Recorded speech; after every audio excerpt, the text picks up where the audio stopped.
কিনতে যাই সেটাকে আমরা ইংরেজিতে কি বলতে পারি? তো চলো আইসক্রিমের উপর আজকে আমরা একটা কনভারসেশন শিখে নিই। তাহলে কনভারসেশনের বাংলা মানে কি বলেছিলাম? কথোপকথন। আর এটার উচ্চারণ কি হবে? কনভারসেশন নয়, এটা কি হবে? Conversation. Say with me, Conversation. Very good. তাহলে কনভারসেশনের ফার্স্টে একটা ছেলে বা মেয়ে দোকানদারকে গিয়ে কি বলছে? Uncle, uncle.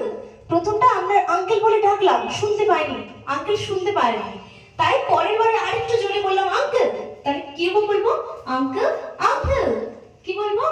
Uncle, uncle. আঙ্কেলের বাংলা মানে কি? আমরা বাংলায় দোকানদারকে কি বলি? কাকু বলি না?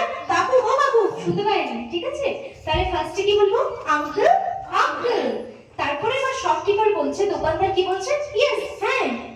তো কিরকম হবে? ধরো আঙ্কেল বসেছিল, তো একটা ছেলে বা মেয়ে এসে বলছে আঙ্কেল, আঙ্কেল। শপকিপার বলছে ইয়েস, দাঁড়িয়ে বললো, ঠিক আছে? দাঁড়িয়ে বলছে হ্যাঁ বলো। এবার ছেলে বা মেয়েটি বলছে I want an ice cream. I want, want মানে কি? চাওয়া। আমি কি চাই? আইসক্রিম। অ্যান আইসক্রিম হবে, এ আইসক্রিম নয়, okay? I want an ice cream. আমি একটি আইসক্রিম চাই। অথবা বলতে পারো I want to buy an ice cream. আমি একটি আইসক্রিম কিনতে চাই। তাহলে কি বলবে? আই ওয়ান্ট অ্যান আইসক্রিম, অথবা বলতে পারো I want to buy an ice cream. Okay? তাহলে তোমার আইসক্রিম। এবার শপকিপার কি বলছে? বলে না কি ধরনের হয়েছে আইসক্রিম, কি flavour? Vanilla, strawberry, mango, chocolate, কোনটা? তাহলে কি হবে ওটার ইংরেজি? Which flavour. হুইচ ফ্লেভার মানে কি? কি স্বাদ, কোন স্বাদের আইসক্রিম চাচ্ছ? তাহলে শপকিপার কি বলবে? Which flavour. কিরকম জিজ্ঞেস করতে হবে বলো তোমরা? Which flavor? Which flavour. এবার ছেলে বা মেয়েটি কি বলবে? Mango flavour. আমের আইসক্রিম চাই, আমের টেস্ট হবে, তাহলে কি বলবো? Mango flavour. এবার শপকিপার কি বলবে? কি বলবে সাধারণত? একটু দাঁড়াও, আমি দিচ্ছি, ঠিক আছে? তাহলে শপকিপার বলবে ওকে ওয়েট। বলে সে এরকম আইসক্রিম ঘাটছে, দেখছে কোথায়, এই ম্যাঙ্গো ফ্লেভার পেয়ে গেছে। Okay, here it is.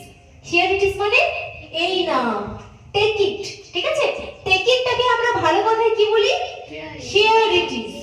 কি বলবো? Here it is. তাকে দিল, ধরো আমি দিলাম, আইসক্রিম দিলাম। এবার এ কি বলবে? কাউকে কিছু দিলে কি বলতে হয়? Okay thank you. Okay thank you, বাস শুধু থ্যাংক ইউ বলতে পারি। এবার আইসক্রিম কেনা হয়ে গেল, প্রাইস জিজ্ঞেস করতে হবে তো। তাহলে কি বলবে ছেলে বা মেয়েটি? এর দাম কত? How much it is. How much মানে বুঝিয়ে যাবে কত টাকা। হাউ মাচ ইজ দিস, বা বলতে পারো what is the price of this ice cream, বা একদম শর্টে বলতে পারো হাউ মাচ। হাউ মাচ মানে বুঝিয়ে যাবে কত দাম। ওকে? তাহলে আমি কি বলবো? শপকিপার কি বলবে? অনলি 10 রুপিস, মাত্র 10 টাকা। এই বলে সে পকেট থেকে যে কিনতে গেছে এরকম দোকানদারকে দিয়ে দিল 10 টাকা। তারপর দোকানদার কি বলবে? Thank you, come again. ধন্যবাদ, আবার আসবে। বোঝা গেল? এবার আমি এটা তোমাদের সঙ্গে করতে পারবো, খুব ইজি আছে। ওকে চলো। Uncle, uncle. Yes. I want an ice cream. Okay. So which flavor? Mango flavor. Mango flavor ice cream. Okay, please wait. Okay. Oh, this is the mango flavor ice cream. Please take it. Okay, thank you. What is the price? Okay, it would cost only 10 rupees. Okay? Okay, Yeah. take it. Okay, thank you so much. Come again. Thank you, uncle. Goodbye. Okay, goodbye.